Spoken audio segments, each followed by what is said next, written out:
अल्हम्दुलिल्लाह नहमदुहु व नस्तईनुहु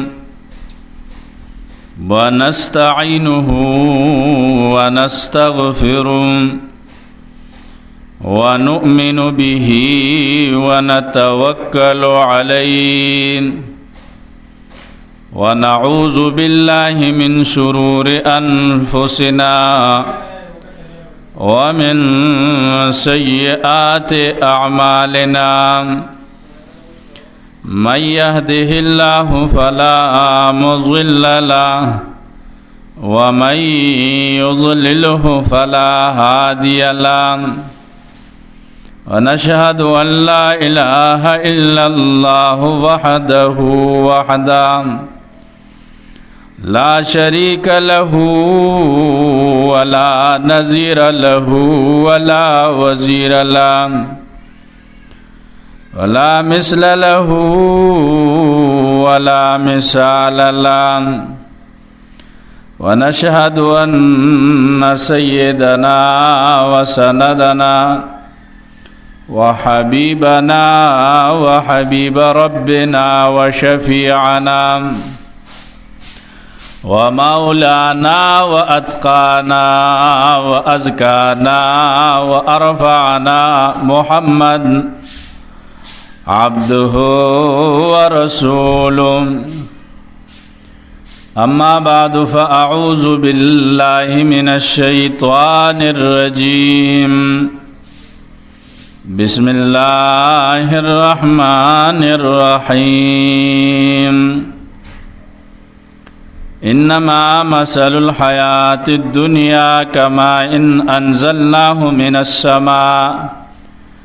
फ़ख्तलत बिही नबातुल अर्ज़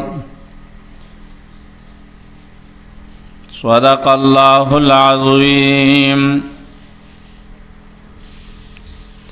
रमज़ान मुबारक नागे बसपा ख़त्मे दो दे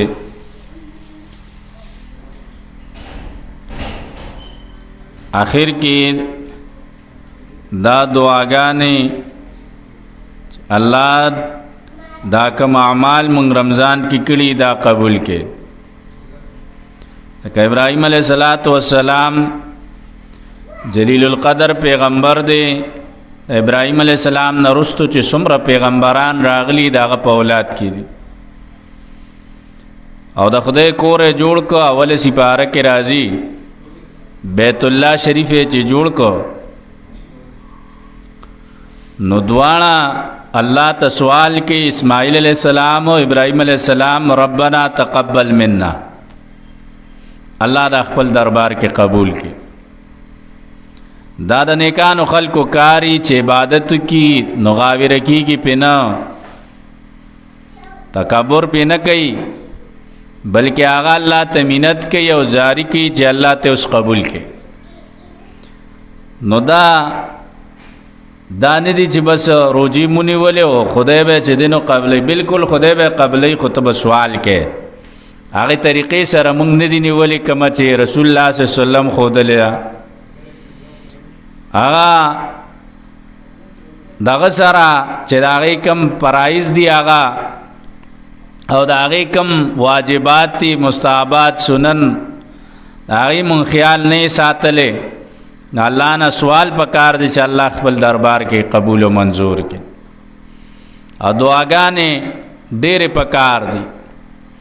बल्दा रमज़ान ना मंगला से सबक हासिलोल पकार दी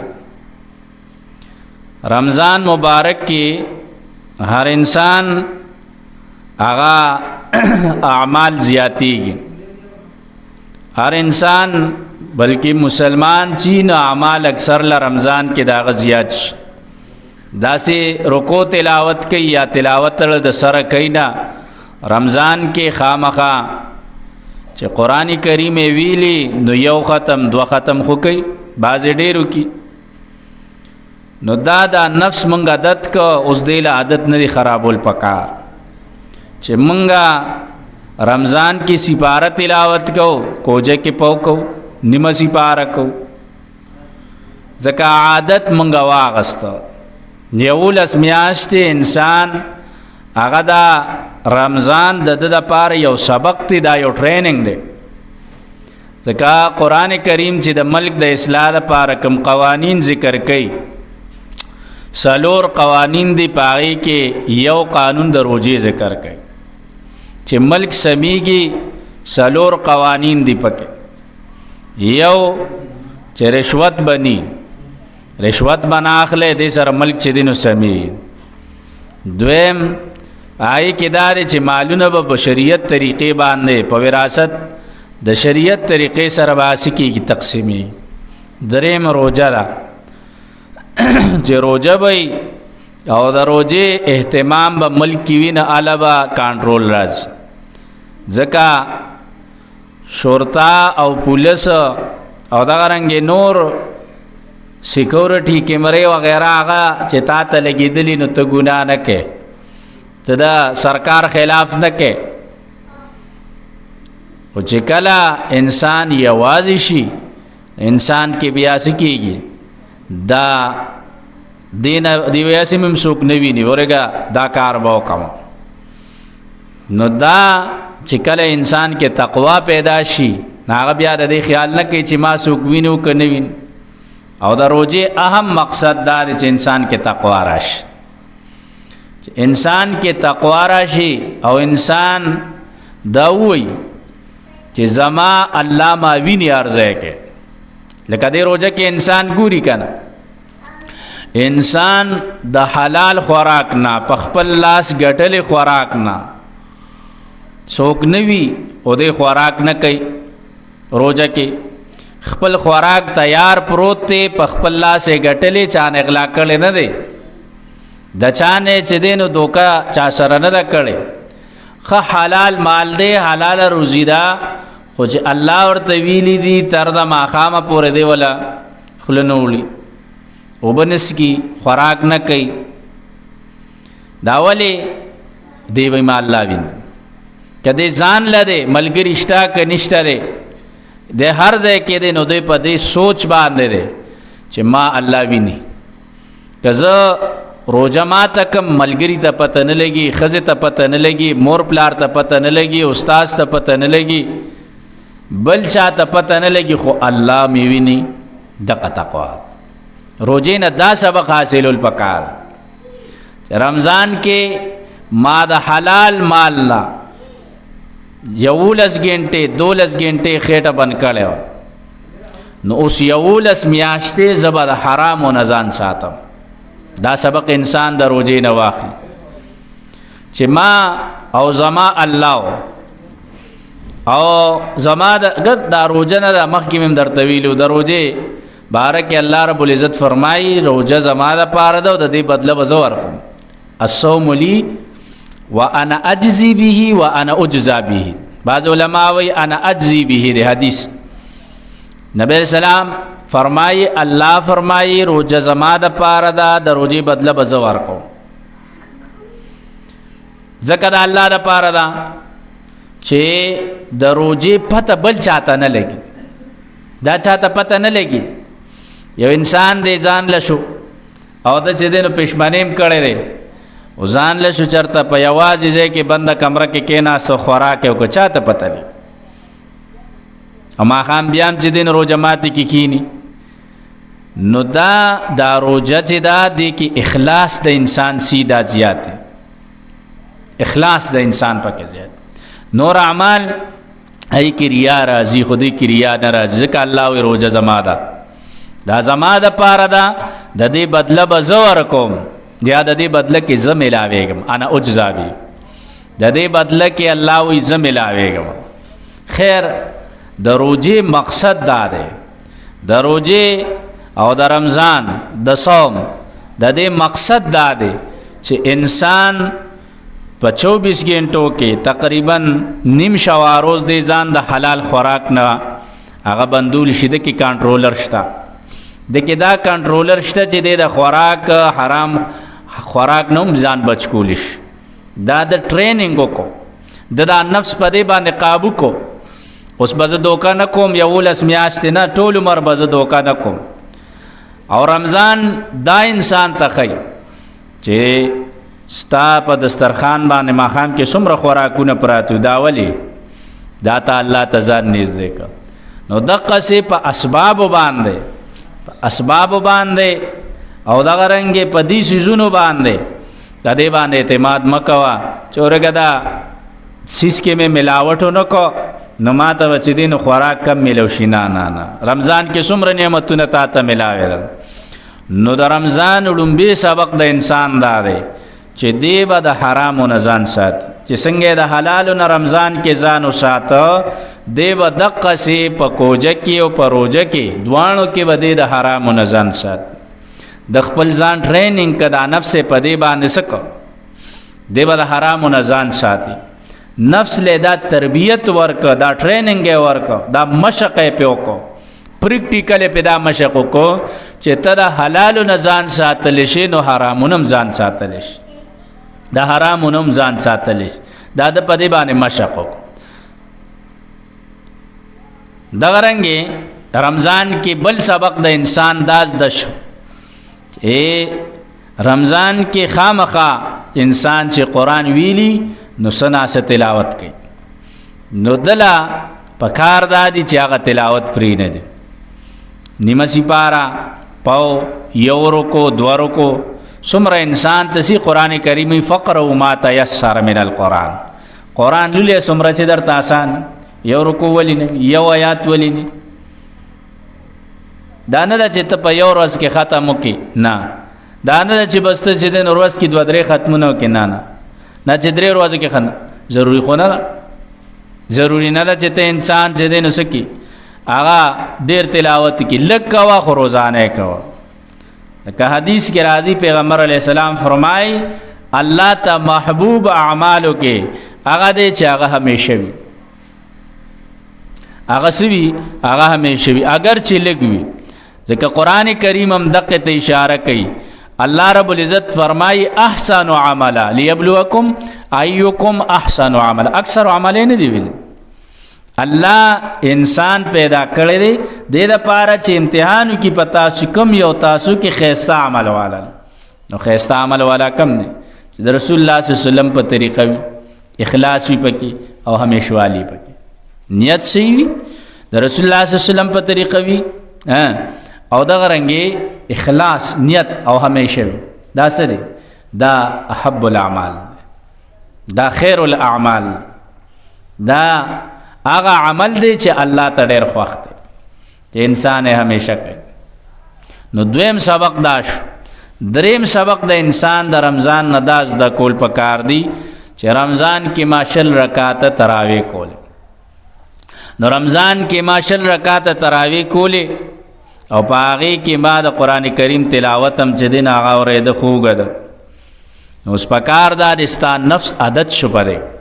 چې ستا نفس په دی باندې عادت شو، نو اوس دا عادت وله مه خرابوه، دا عادت وله مه خرابوه.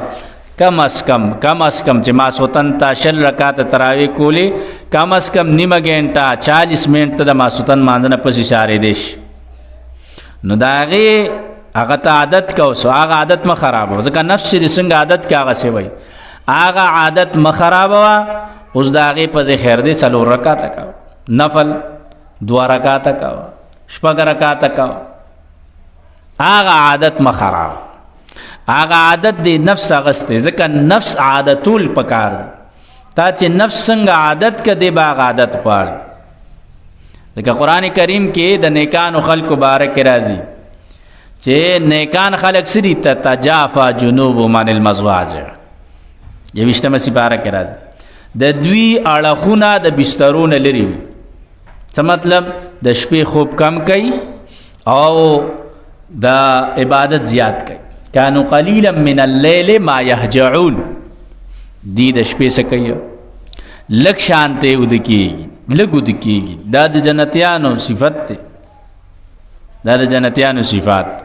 دا د نیکانو خلکو صفات دي چې دی د شپې خوب لږ کوي. د هغې دا مطلب نه دی چې د شپې فیسبک ګوري یا نیټ ګوري ځکه خوب کم کوي، نه، خوب کم ځکه کوي چې عبادت د الله زیات کوي، تهجد له پاسي. نو د نفس په دې عادت کړی، نفس په دې عادت کړی دا نفس بیا د قصیز غواړي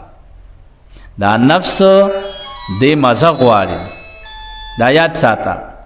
د انسان دا نفس د مزه غواړي کدی تا د ګناه په کار باندې عادت کو دی وتا نه دغه غواړي او کدی تا د نیکه په کار باندې عادت کدی وتا نه دا غواړي کدی تا قران کریم سره عادت کو دی وتا نه دغه غواړي کدی تا د ګناه مجلس سره عادت کدی وتا نه دا د نفس د مزه غواړي دی عادت کې چې دې کله راوستو او عادت دې کو پنه کمل باندې لکه ګوره کنه مونږ گزار سړی هغه چې مونږ نه کړي نه پاغه باندې وخت نه تیری او بلماز سړی هغه ځان عادت کړي په بلمازه باندې ته جمعه سپینه تاڼخ کاری ته جمعه سپینه تاڼخ کاری دا ولې د عادت نه لري نو څنګه چې انسان دا نفس عادت کوي په نیکه باندې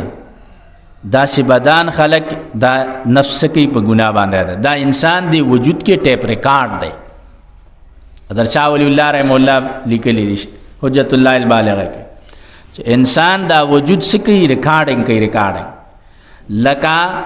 زناور او انسان کې فرق دار ہدایات ساتھ شاه ولی الله سے حجت الله البالغه کې لیکلی دی انسان او زناور کې فرق دار انسان چې د یو ځای نه ټکر وخوري یو ځای کې تیندکو خوري قضیه ورته بیا یاد شل کال پس هم یاد دلته کې مدرس خوړل دې مې اکسیډنټ کړو دې کې خوښ شو زناور هغه چې کم ځای تیندکو خوري قضیه بیا ځي د وجود کې دغه شی نشته اصل شی د انسان وجود کې داو د دیو جنا د شریعت احکام الله رب العزت انسان لور کو غرون لور نک زناور لور نک ان عرضنا الامانه على السماوات والارض والجبال فابين يحملها د دې تحقیق شاه ولی الله سے داسې کړ د دې انسان کې دا ریکارډینګ چې د کله د عادت شي په یو کار باندې هغه ته بیا غوا علامه ابوسیری رحم الله قصیده برده کې هم دا خبره لیکلې دا یو شعر په لیکلې چې دا نفس دې دا پشان د ماشوم دی النفس کالطفل ستاره نفس دا پشان د سره د ماشوم دی کم ماشوم هغه چې د مور پیس کی ان تهمله شب على حب الرضاع وان تفتمه ينفتم کتدتا مهلت ورکی د دوی مکال شو د دو کال شو او دیتا د پیونه کټ نکاو نو شب علی حب الرضاع دی بزوان شي خود مور پیبا ابا پرینه دی و ان تفتمه ينفتمی او کته د مور د پیو نه دی کټ کی دا ماشوم ته کټ کی دو کاله پس د دو کالو پر پیوس کیو کټه کې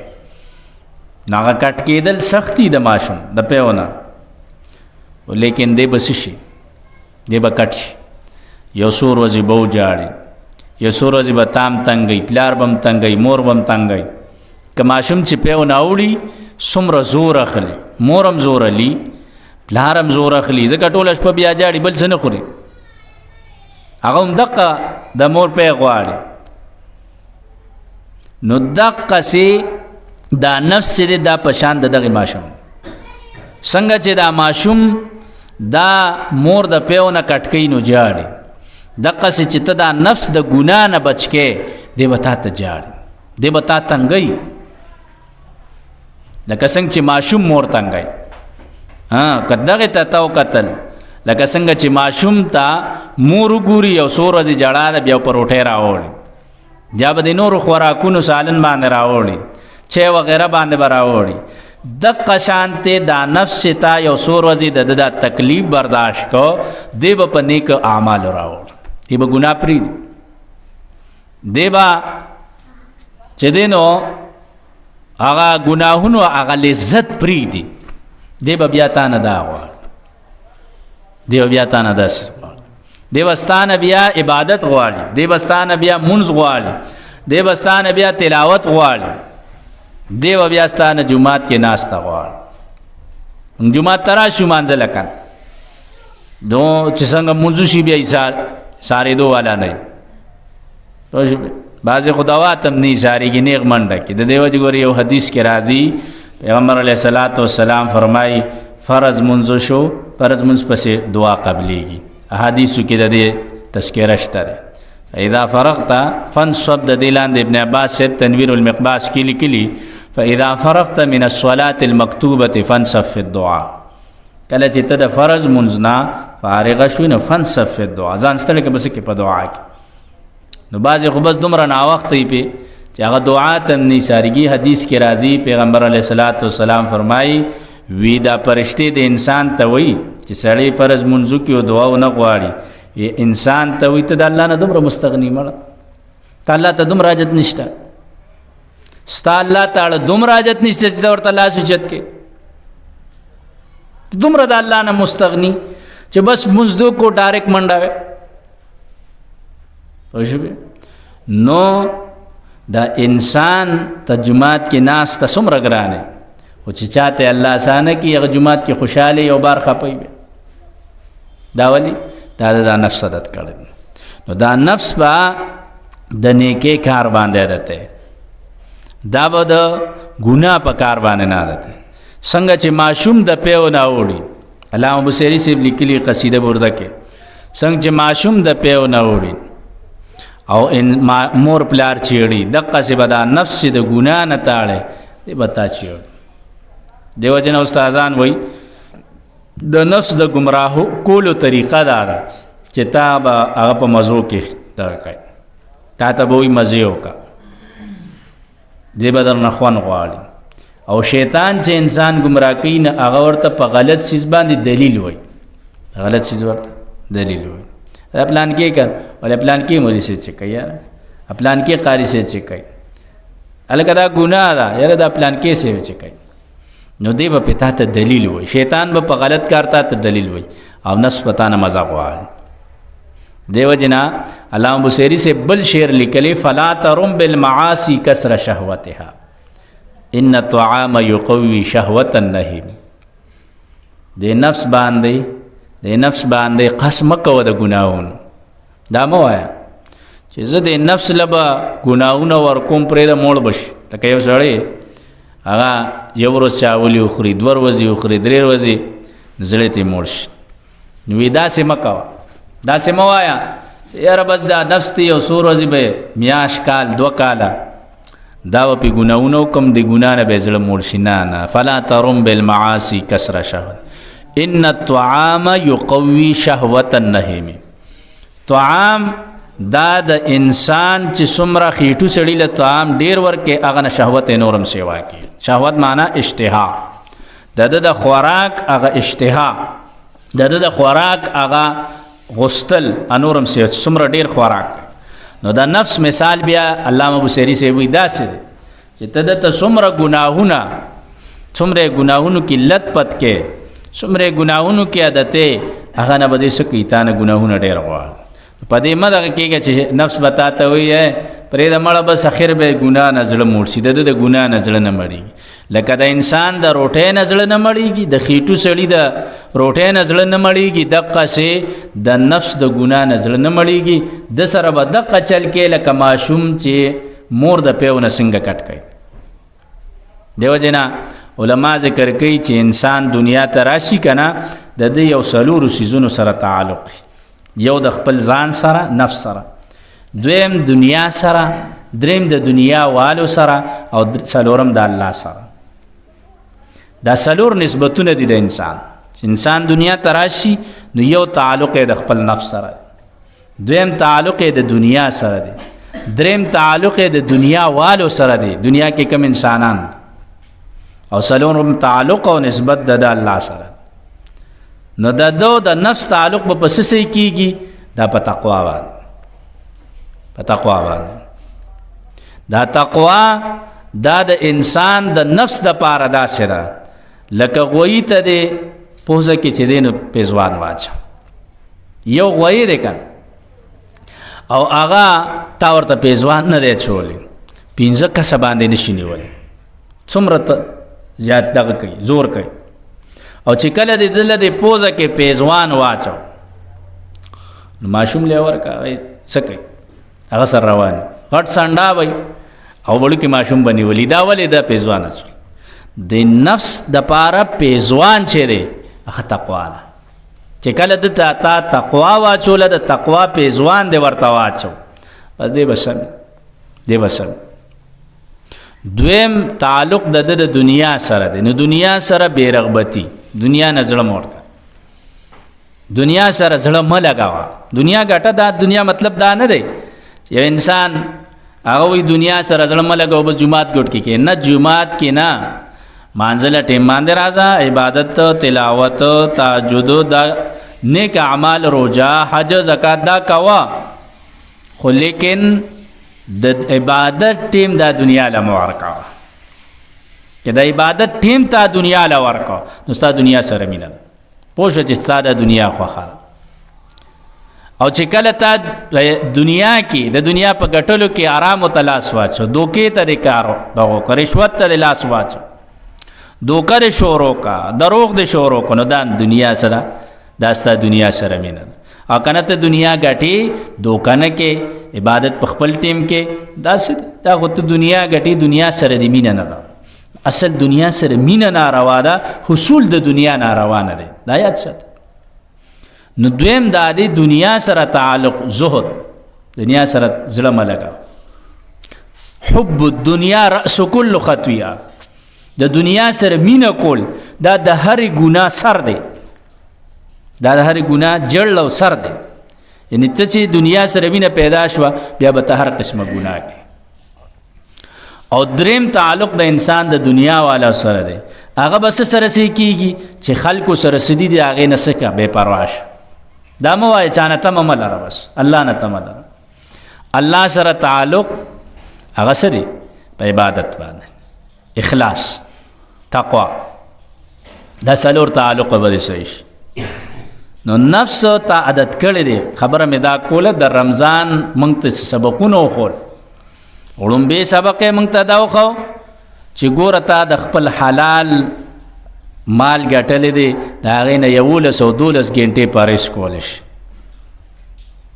په خپل لاس دې ګټلی دی. الله درته ویلي چې سهار بانګ وشو د ماښام د بانګه پورې 11-12 ګنټې، کله 14 ګنټې شي، 16 ګنټې هم پکې راشي، دا ته ځان ساتلی شي. نو دقسې ته د آرام نه هم ځان ساتلی شي، ځان د آرام نه وساته. دغه رنګې ته پښمني له پاسېدی شي، نو سهار مانځله بیا نه شي پاسېدی. دا تا ته وښودل، دی تا ته وښودل چې ته پښمنۍ د سهار مانځه نه 1.5 ګنټه مخکې خلک پاسي، بعضې ډېر مخکې پاسي، کم از کم ګنټه مخکې خلک پاسي. نو تهجد خو ځه، هغه هم ښه خبره ده چې بعض انسان ته خو د سهارې جمعې له ته نه شي پاسېدی، دا ته پاسېدی شي، دا ته دروغ وایي، یاره ستړی یم نشم پاسېدی، داسې شپه لنډه شوه، دغه نه داسې ګپ دی. تا یو میاشت پر خپل نفس باندې پریکټیکل وکړو، بالکل پاسېدی شي. دریم سبق موږ ته رمضان دا وښودو چې موږ روز کې 60 رکعاته زیاتی د خپل مونځ نه، فرض او سنتو نه علاوه 60 رکعاته نفل کولی شو. دکه 60 رکعاته تراویح مونږ کولی که نه، هغه نفس ته عادت کړی دی، هغه اوس همغسې عادت وساته. ماسخوتن مانځه پسې ته 60 منټه ایسارېدی شو، کم از کم 60 منټه ټیم به تا ما جومات ته ورکو. هغه ټیمه نفس دی هغسې عادت کړی دی، هغه اوس وکړه، یو 4 رکعاته کوه، 6 رکعاته کوه، 8 رکعاته کوه، 2 رکعاته خو کوه، اتا نفس عادت کړی. بل تا نفس دې نه عادت کړی دی په څه باندې؟ په دې باندې چې تا تلاوت نفس دپاره چې دی نو څه دی؟ رمضان کې چې چا قرآن ویلي خامخا هغه تلاوت کوي. نو د رمضان نه هغه څه دی؟ هغه تا دا سبق حاصل کړ چې ما خو قرآن کریم تلاوت کولی شو، یو سپاره خو مې کم از کم کو. نه هغه مه پرېږده، هغه څه کوه؟ هغه مه پرېږده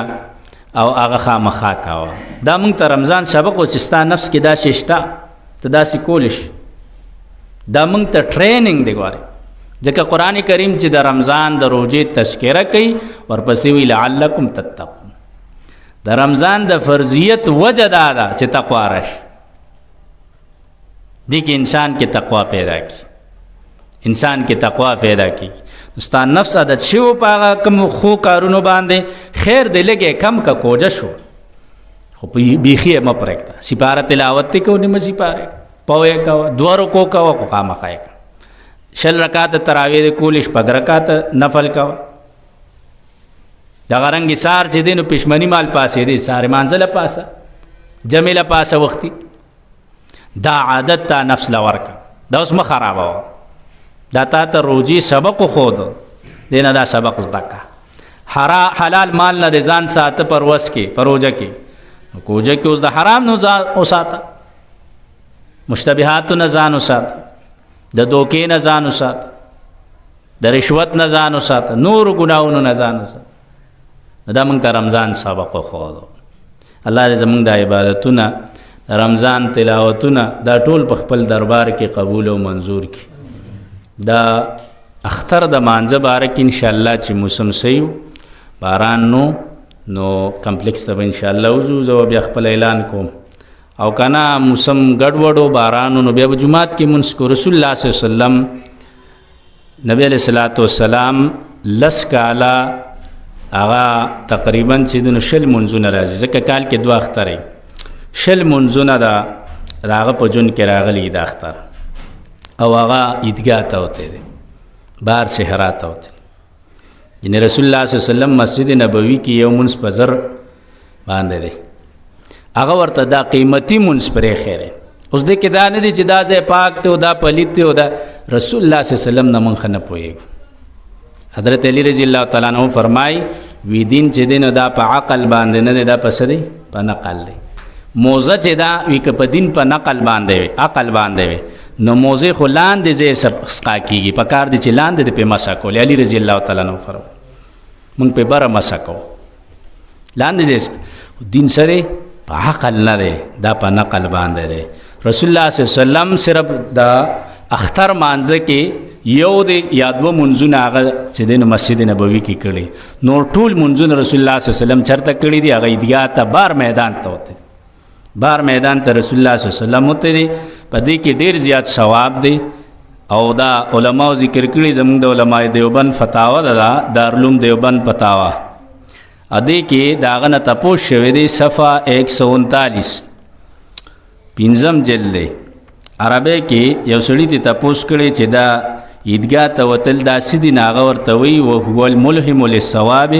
الخروج الى المصلى يوم العيدين لصلاتهما بالقول المعتبر والصحيح عند عامه الفقهاء سنه مؤكده لا مستحب دا سنت مؤکد دی سنت مؤکد پیژنې سنت مؤکد دی ته وی پیغمبر علیه الصلاۃ والسلام فرمایي سنت مؤکد دی ته وی چې نبی رسول الله همیشه کړي کله کله ته پاتې شي لکه ماسپخین سنت د ماسپخین سنت کم اتر رکعات سنت دي دا شپږ رکعات ماخام 2 رکعات د ماستانه 2 رکعات ساره 2 رکعات دا سنت مؤکد دي او دا چې څوک پریدي مسائل رفعت قاسمی ما سره شته د دارالعلوم دیوبند کې مدرس اوس وفات شوی دیوبند کې اوس مدرس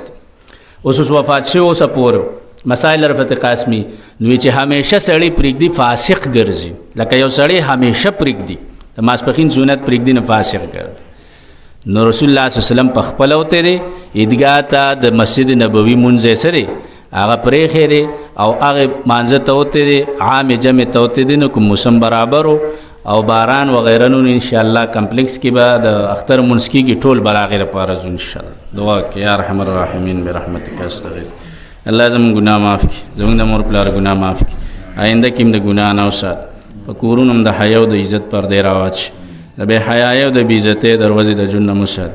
الله د رمضان د عبادتونو خپل دربار کې قبول او منظور کړي الله کور کې زنانو سونه عبادتونه کړي دي یا نارینه او جماعتونو کې یا نور زینو کې عبادتونه کړي ذکرونه تلاوتونه اعتکاف الله د ټولو د خپل دربار کې قبول او منظور کړي الله د رمضان کې کوم رجستر تیاریږي او پای کې ته د جهنم نه مسلمانان خلاصې هغه رجسترو کې زموږ نمونه راوسته کې الله د رمضان د برکتونو نه موږ محرومه کې الله بار بار زموږ په جون کې دا برکتی میا شراوسته کې الله عبادت مخبل دربار کې قبول او منظور کې د ټول اخر ختم په